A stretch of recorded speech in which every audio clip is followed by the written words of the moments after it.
A billionaire once installed a solid gold toilet in his Manhattan penthouse. It cost $4 million. The designer called it a masterpiece.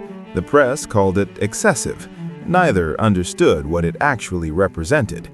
It represented something far more interesting than money. It represented fear. When you have everything, you fear having nothing that matters. So you reach for the most obvious symbol, the heaviest metal, the brightest shine. But here is what the truly wealthy know. Gold is common. Taste is rare. The question becomes immediate. What separates those who buy and those who understand?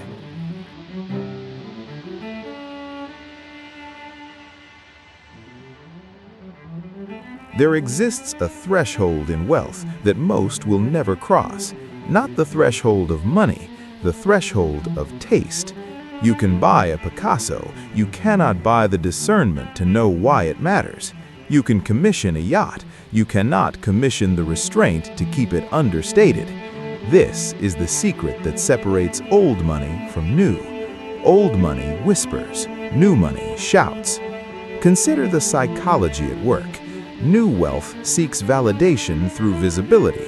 It needs witnesses. It requires recognition. Old wealth operates differently. It has already been seen. It no longer needs to prove anything. The houses grow quieter. The cars become understated. The clothing carries no logos. This is not modesty. This is control. When you control your need for external validation, you control everything. When you need applause, you control nothing. So why do the wealthiest families hide their collections in private galleries the public will never see?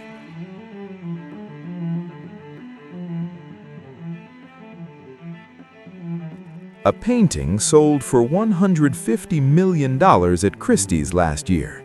The buyer remained anonymous. The painting disappeared into a private collection. No museum, no exhibition, no interviews.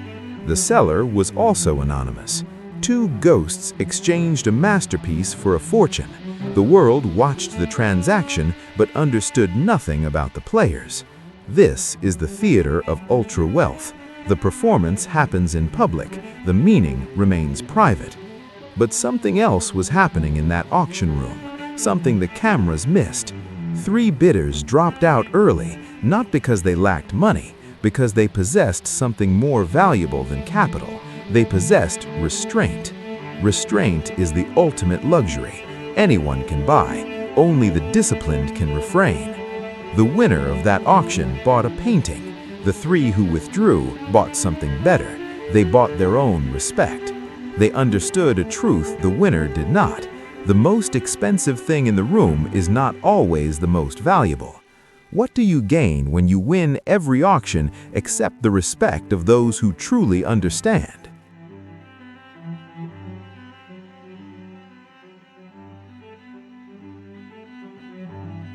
Walk into any room of significant wealth and you will notice something. No one discusses their wealth. They discuss ideas, history, art, philosophy. The conversation moves like water around the obvious topic.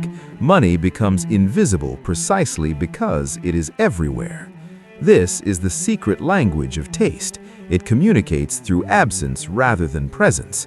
The watch costs $200,000 but carries no brand name on its face. The suit was handmade in Naples but looks effortless. The wine is exceptional but served without ceremony. These are signals, but they signal to a very small audience. The nouveau riche collect things. The experienced collect knowledge. Knowledge about provenance, about craft, about history. Here is where the psychology deepens. True taste requires education that money cannot accelerate. You can hire advisors. You cannot download decades of study. The collector who understands why a particular ceramicist matters possesses something the buyer who simply acquires the piece does not. They possess context. Context is what separates acquisition from appreciation. One is transaction, the other is transformation. But there is a darker element to this game. Why do some guard their knowledge so carefully, sharing it only with equals?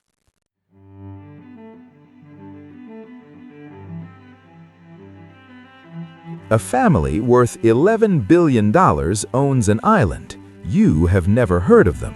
You never will.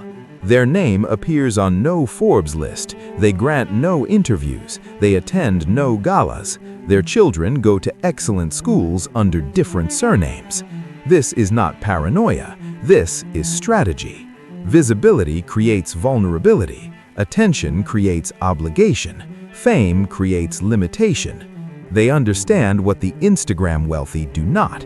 Every photograph is a data point. Every location tag is a security risk. Every public moment is a loss of control. So they disappear. Their art collection rivals major museums. Their libraries contain first editions scholars dream of accessing. Their homes are architectural achievements no critic will ever review. All of it hidden, all of it private, all of it controlled. The psychology here is fascinating. Most humans crave recognition. We are social animals wired for status display. To possess extraordinary things and show no one requires rewiring fundamental instinct. It requires a different relationship with achievement entirely. These families have moved beyond needing witnesses to their success. They have internalized their worth so completely that external validation becomes irrelevant. But this raises an uncomfortable question. If no one knows what you have, do you truly have it?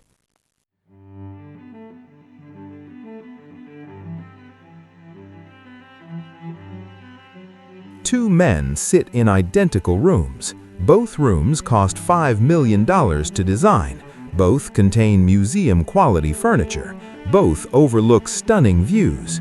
One room feels transcendent, the other feels empty. The difference is not money, the difference is editing. The first man bought everything his designer suggested, every piece perfect, every detail expensive. The result is a catalog of excellence with no soul. The second man removed half of what was proposed. He kept only what mattered to him, what told his story, what carried meaning beyond market value. This is the test that money cannot pass alone. Taste is subtraction. Vulgarity is addition. The wealthiest people in the world often live in surprising simplicity, not poverty, simplicity. They own 3 exceptional things instead of 300 good things. They wear the same outfit repeatedly because they found perfection and saw no reason to complicate it. This reveals a psychological sophistication most never achieve, the ability to resist more. More is easy, enough is mastery. But mastery requires something uncomfortable. It requires knowing yourself well enough to know when to stop. How many people have enough self-knowledge to recognize their own enough?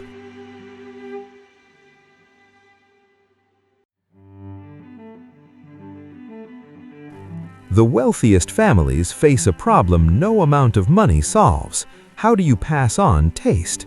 You can transfer assets, you can create trusts, you can establish foundations that will outlive you by centuries, but you cannot guarantee your children will understand why the Rothko matters, why the Patek Philippe is not just a watch, why silence is more powerful than speech. Some families solve this through education, years of exposure, museum visits, conversations with curators, mentorship with collectors.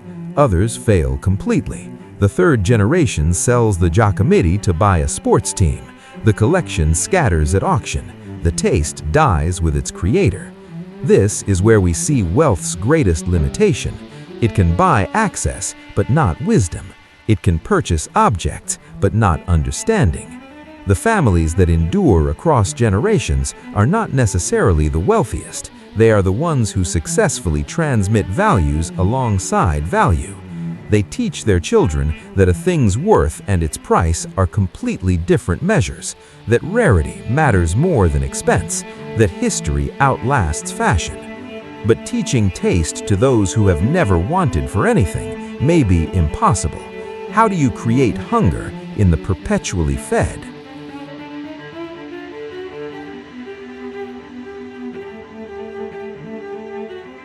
Here is what the gold toilet actually represented: insecurity. The man who installed it made his fortune in technology. He came from nothing, he built everything, and he never stopped feeling like he came from nothing. So he bought the most extreme symbol he could imagine.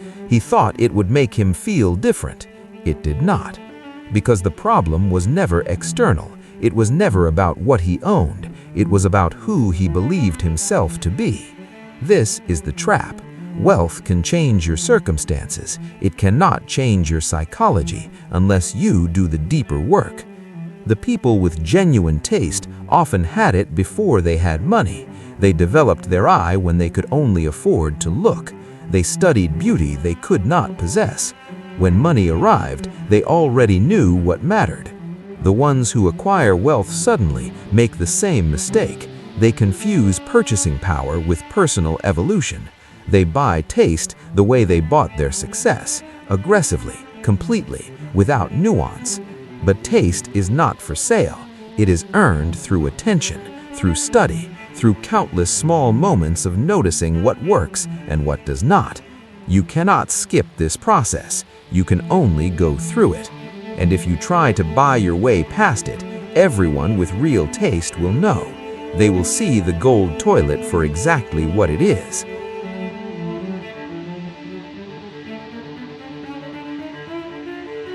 Luxury is invisible to those who need to see it. It exists in the weight of silk that costs more than most cars but looks like nothing special. In the painting hung in the private study no guest will ever enter. In the knowledge that you could buy almost anything but choose to buy almost nothing. The wealthiest person in any room is often the one you would not notice. They have transcended the need to be noticed. They have learned what money can and cannot do. It can buy comfort, freedom, access, security. It cannot buy discernment, refinement, soul, meaning. Those require something money cannot purchase and poverty cannot prevent. They require attention, patience, willingness to learn from what already exists rather than from what you can acquire. The gold toilet sits in that penthouse still, a $4 million monument to a simple misunderstanding. The misunderstanding that more money means better taste, that cost equals value, that ownership equals understanding. Some lessons cost millions to learn. The irony is that the lesson itself is free. It has always been available to anyone willing to look closely enough, to study deeply enough, to care about something beyond their own reflection. The question that remains is not whether you have the money. The question is whether you have the taste, and more importantly, whether you have the humility to develop it. Because in the end, the people with extraordinary wealth and extraordinary taste share one defining characteristic. They know the difference between the two.